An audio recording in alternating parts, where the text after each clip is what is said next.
Friends KDRB അതായത് Kerala Devaswom recruitment ബോർഡിൻ്റെ മറ്റൊരു നോട്ടിഫിക്കേഷൻ്റെ വീഡിയോ ആണ്. അപ്പോൾ ഓൾറെഡി നമ്മൾ LDCൻ്റെ വീഡിയോ ചെയ്തിട്ടുണ്ട്. അത് കാണാത്തവരുണ്ട് നമ്മുടെ ചാനലിൽ കയറുക. അത് ആ വീഡിയോസ് LDC വേക്കൻസി. അപ്പോൾ ഇതിലേക്ക് പെർമനൻറ്റ് വേക്കൻസിയാണ്. അപ്പോൾ ഇതിലേക്ക് നിങ്ങൾക്ക് താല്പര്യം ഉണ്ടെങ്കിൽ ആ വീഡിയോ കാണാവുന്നതാണ്. അതിൻ്റെ ഡീറ്റെയിൽ കാര്യങ്ങൾ അതിൽ പറയുന്നുണ്ട്. ഇപ്പോഴത്തെ വീഡിയോ നമ്മൾ പറഞ്ഞുകൊണ്ടിരിക്കുന്ന വീഡിയോ എന്ന് പറയുന്നത് നിങ്ങൾക്ക് സാനിറ്റേഷൻ വർക്കർ 116 വേക്കൻസിയിലേക്കാണ് വിളിച്ചിരിക്കുന്നത്. ഇതിലേക്ക് നിങ്ങൾക്കുള്ള ക്വാളിഫിക്കേഷൻ എന്ന് പറഞ്ഞാൽ ജസ്റ്റ് 7ാം ക്ലാസ് പാസ്സായിരിക്കുക അല്ലെങ്കിൽ അതിന് തത്തുല്യമായ യോഗ്യത ഉണ്ടായിരിക്കുക എന്നുള്ളതാണ്. അപ്പം 7ാം ക്ലാസ് ജസ്റ്റ് പാസ്സായിരിക്കുക എന്നുള്ളതാണ് ഇതിലേക്ക് അപേക്ഷ നൽകാനുള്ള ക്വാളിഫിക്കേഷൻ. 116 വേക്കൻസി ഉണ്ട്. 23,000 മുതൽ 50,200 വരെയാണ് ഇതിൻ്റെ സ്കെയിൽ. പെർമനൻറ്റ് വേക്കൻസിയാണ്.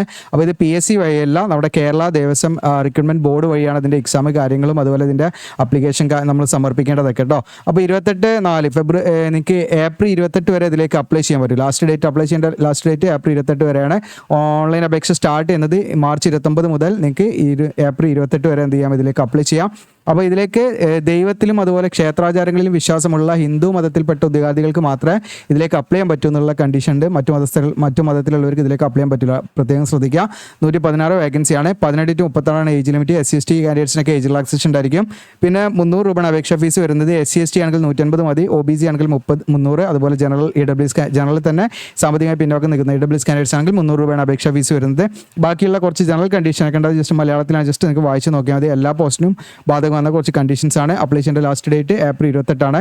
അപ്പോൾ നമ്മൾ ഇതിൽ ഞാൻ പറഞ്ഞു ഏകദേശം 10-30ഓളം വിജ്ഞാപനം വന്നിട്ടുണ്ട്. അപ്പോൾ ഓരോ വീഡിയോ ആയിട്ടാണ് ചെയ്യാൻ ഉദ്ദേശിക്കുന്നത്. അതുകൊണ്ട് തന്നെ നിങ്ങൾക്ക് നിങ്ങളുടെ കമൻ്റായിട്ട് രേഖപ്പെടുത്തുക. അതായത് ഒറ്റ വീഡിയോയിൽ ചെയ്യണോ അതല്ലെങ്കിൽ നമ്മൾ ഒരു വീഡിയോയിൽ ഒന്നിലധികം നോട്ടിഫിക്കേഷൻ ഉൾപ്പെടുത്തണോ എന്നുള്ള കാര്യങ്ങളൊക്കെ നിങ്ങളൊന്ന് കമൻറ്റ് ചെയ്യണം.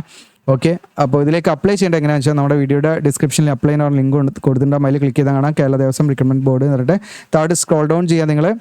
അപ്പോൾ ഇവിടെ നിങ്ങൾക്ക് കാണാം ഇതിൻ്റെ സാനിറ്റേഷൻ വർക്കറിൻ്റെ നോട്ടിഫിക്കേഷനാണ് കിട്ടുകയാണെങ്കിൽ അതിൽ ക്ലിക്ക് ചെയ്യാം. ഇനി LDC നമ്മൾ ഓൾറെഡി ചെയ്തതാണെങ്കിൽ LDCൻ്റെ നോട്ടിഫിക്കേഷൻ കിട്ടും. ഇനി LDCൻ്റെ നോട്ടിഫിക്കേഷൻ വീഡിയോ ഇവിടെ ലിങ്ക് കൊടുത്തിട്ടുണ്ട്. അതുപോലെ തന്നെ ആപ്ലിക്കേഷൻ ഫോം എന്നുള്ള എല്ലാത്തിനും കോമൺ ആണ്. നമ്മൾ എന്ത് ചെയ്യുക, ജസ്റ്റ് അതിലൊന്ന് ക്ലിക്ക് ചെയ്യാം. ഓപ്പൺ ന്യൂ ടാബിൽ ഓപ്പൺ ആക്കാം. ഇവിടെ നിങ്ങൾക്ക് കാണാൻ പറ്റും കേരള ദേവസ്വം റിക്രൂട്ട്മെൻറ്റ് ബോർഡിൻ്റെ പോർട്ടലാണ്. അപ്പോൾ ഇവിടെ നമ്മൾ ഓൾറെഡി രജിസ്റ്റർ ചെയ്ത് കഴിഞ്ഞാൽ സൈൻ ഇൻ ചെയ്യാനുള്ള ഓപ്ഷനാണ് ലെഫ്റ്റ് സൈഡ്. ഇതുവരെ നമ്മളിതിൽ രജിസ്റ്റർ ചെയ്തില്ലെങ്കിൽ 1 ടൈം രജിസ്ട്രേഷൻ, അതായത് PSCയിലൊക്കെ നമ്മൾ ചെയ്യുന്ന പോലെ 1 ടൈം രജിസ്ട്രേഷൻ OTR നമ്മൾ ചെയ്യണം കേട്ടോ. അപ്പോൾ അതിൽ നമ്മൾ ക്ലിക്ക് ചെയ്യണം. ഇത് PSC ആയിട്ട് യാതൊരു ബന്ധവുമില്ല കേട്ടോ. PSCയുടെ വെബ്സൈറ്റ് കയറേണ്ടൊന്നും ആവശ്യമില്ല. ഇത് കേരള ദേവസ്വം റിക്രൂട്ട്മെൻറ്റ് ബോർഡിൻ്റെ പോർട്ടലുണ്ട്. ഇതാണ് നിങ്ങൾ സ്ക്രീനിൽ കാണുന്നത്. ഇതുവഴിയാണ് നമ്മൾ അപ്ലൈ ചെയ്യേണ്ടതും മറ്റു കാര്യങ്ങളൊക്കെ കേട്ടോ. അപ്പോൾ പ്രത്യേകം ശ്രദ്ധിക്കുക, PSC ആയിട്ട് ഇതിന് യാതൊരു കണക്ഷനും ഇല്ല. പിന്നെ നിങ്ങളുടെ ആധാർ കാർഡിൽ എങ്ങനെയാണ് നിങ്ങളുടെ പേര്, ആധാർ നമ്പറൂടെ കൊടുക്കുക, പ്രൊസീഡ് കൊടുക്കുക, അങ്ങനെയാണ് ചെയ്യേണ്ടത്.